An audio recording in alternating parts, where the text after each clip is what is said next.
ایک چھوٹے سے بچے کا واقعہ میں آپ کو سناتا ہوں. لگ بھگ 4-5 سال کا رہا ہوگا جب اس کے والد نے اس کی تعلیم کا سلسلہ شروع کیا اور کچھ ہی دنوں میں اس قدر پڑھا دیا اسے کہ علم کی محبت، علم کی پیاس اس کے دل میں رچ بس گئی. لیکن مرضی مولا کو کون ٹال سکتا ہے؟ جب وہ بچہ 9 سال کا ہوا تو اس کے والد کا انتقال ہو گیا. ماں اسے اپنے میکے لے کر چلی آئی کہ اب یہیں اپنے میکے میں ہی اس کی تربیت کروں. بچہ بڑا باادب تھا. ایک رات ماں نے اس سے پانی مانگا کہ بیٹا پانی پی لاؤ. بچہ دوڑ کر گیا، پانی کا گلاس جب بھر کر لایا تو دیکھا کہ ماں کی آنکھ لگ گئی.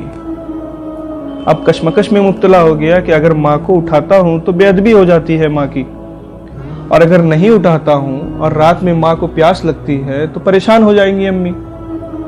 اس وجہ سے وہ پوری رات وہ پانی کا گلاس لیے کھڑا رہتا ہے. صبح جب والدہ کی آنکھ کھلتی ہے تو دیکھتی ہیں کہ بچہ میرے سامنے کھڑا ہوا ہے. پوچھتی ہے کہ بیٹا کب سے کھڑے ہو؟ بچہ کہتا ہے امی رات میں آپ نے پانی مانگا تھا نا، تب سے کھڑا ہوں کہ کہیں آپ کی آنکھ کھلے اور پانی نہ ملے تو آپ کو تکلیف ہو جائے. ماں کا کلیجہ تو ماں کا کلیجہ تڑپ اٹھتا ہے کہ میری وجہ سے میرا بچہ رات بھر کھڑا رہا، سویا بھی نہیں. پانی کا گلاس اس سے لیتی ہیں، پانی پیتی ہیں، فوراً وضو کر کے مصلی بچھا کر نماز پڑھتی ہیں اور رو رو کر اپنے رب سے دعائیں کرنے لگتی ہے کہ میرے مولا تو نے دیکھا کہ یہ کتنا باادب ہے، میرے مولا تو اسے عالم ربانی بنا دے.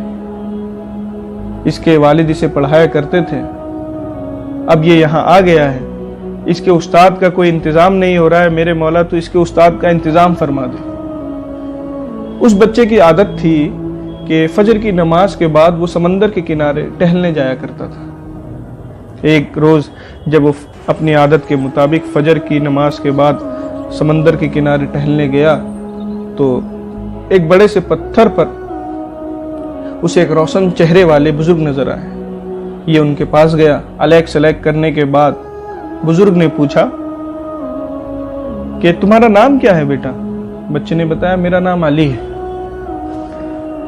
اس نے پوچھا آپ کا نام کیا ہے؟ تو بزرگ نے بتایا میرا نام خضر ہے. بچہ تھا، ابھی اسے معلوم نہیں کہ خضر علیہ السلام ہیں کون. وہ بچے نے گزارش کی کہ حضرت میں یہاں پڑھنا چاہتا ہوں مگر میری پڑھائی کا انتظام نہیں ہو پا رہا، کیا آپ مجھے پڑھا دیا کریں گے؟ حضرت خضر علیہ السلام کہتے ہیں کہ ٹھیک ہے، میں تمہیں پڑھا دیا کروں گا، تم ہر روز فجر کے بعد یہاں آ جانا، مگر سنو کسی کو یہ بات بتانا نہیں کہ تمہیں خضر پڑھاتا ہے. بچہ بہت خوش ہو گیا کہ اللہ تعالیٰ نے اس کے ماں کی دعا سن لی اور اس کے پڑھائی کا انتظام ہو گیا. اب بچہ ہر روز فجر کی نماز کے بعد سمندر کنارے جاتا اور حضرت خضر علیہ السلام سے پڑھائی کرنے لگا. ماں کو کچھ لگا کہ یہ علی ہر روز کہاں جاتا ہے اور کافی دیر تک رہتا ہے اور پھر واپس آتا ہے. ایک دن ماں نے پوچھا کہ بیٹا تم ہر روز کہاں جاتے ہو بتاؤ؟ بچے نے کہا امی میں پڑھنے جاتا ہوں. بولے اچھا، کس سے پڑھنے جاتے ہو؟ بچے نے کہا کہ امی استاد نے منع کیا ہے، کہا ہے کہ کسی کو بتانا نہیں. تو والدہ پوچھتی ہے کیا انہوں نے مجھے بھی بتانے سے منع کیا ہے؟ میں تو تیری ماں ہوں. اب بچہ خاموش ہو جاتا. ماں کے ادب کا لحاظ کرتے ہوئے بتا دیتا ہے کہ خضر نام کے ایک استاد ہے، میں انہی سے پڑھتا ہوں. ماں کو تعجب ہوتا ہے کہ ارے حضرت خضر علیہ السلام اس کی تعلیم کا انتظام کر رہے ہیں. ماں اس کا اظہار نہ کر کے ماں کہتی ہے کہ ٹھیک ہے بیٹا، ٹھیک ہے پڑھو. جب دوسرے دن بچہ حسب معمول پڑھنے جاتا ہے تو دیکھتا ہے کہ حضرت خضر علیہ السلام وہاں موجود نہیں. 1 دن 2 دن 3 دن اسی طرح کئی روز گزر جاتے ہیں اور حضرت خضر علیہ السلام پڑھانے نہیں آتے. بچہ روتا ہوا امی کے پاس آتا ہے اور کہتا ہے امی میں نے کہا تھا نا کہ اگر میں آپ کو اپنے استاد کا نام بتا دوں گا تو وہ مجھے نہیں پڑھائیں گے. دیکھو اس دن میں نے آپ کو اپنے استاد کا نام بتایا، تب سے وہ مجھے پڑھانے نہیں آ رہے ہیں. ماں کو دھچکا لگتا ہے کہ دیکھو ماہم میں ہی اللہ تبارک و تعالیٰ نے اس کی پڑھائی کا انتظام کر دیا تھا اور میری وجہ سے اس کی پڑھائی بند ہو گئی. ماں پھر مصلی بچھا کر دعا کرنے لگتی کہ میرے مولا اس کی پڑھائی کا جس طرح تو نے پہلے انتظام کیا تھا پھر سے تو انتظام کر دے۔ ان کی یہ دعا بھی قبول ہو گئی۔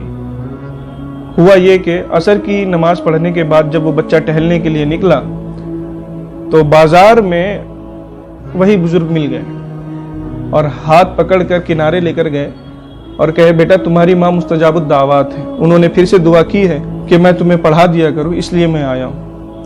اور یہ کہنے کے بعد اپنے منہ سے کچھ نکالا اور کہا بیٹا اس کو کھا لو۔ وہ نوالا جیسے ہی اس بچے نے کھایا سارے علوم اس پر ظاہر ہو گئے۔